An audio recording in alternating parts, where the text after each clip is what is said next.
Texas Duct Tape here. Got Charlie out here.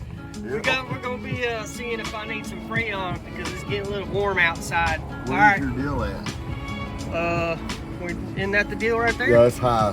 I thought it was in a weird place. Let's see here. I can't remember where it was. Oh, here it is, right here. That's the okay. All right. So what do I need to do now? Turn the car on.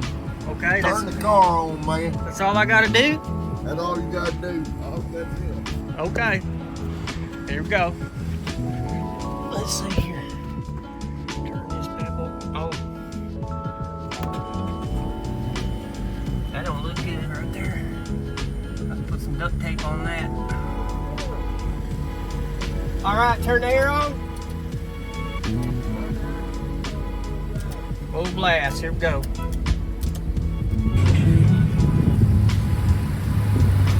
All right, now what we're doing?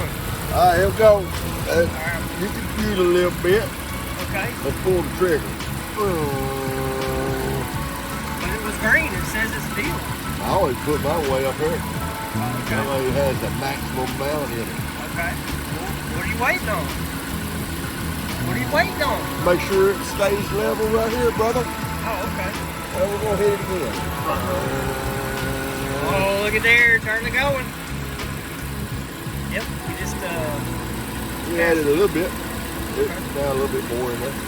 yeah, last week I had a little trouble with the car and they had to replace the struts and all kinds of stuff.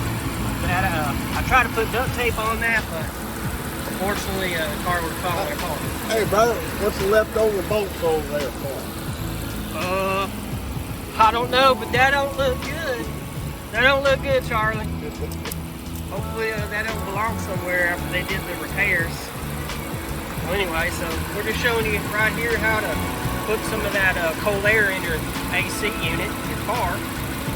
It's starting to heat up, so East Texas Duct Tape showing you another way to live on the land and off the land. So here you go.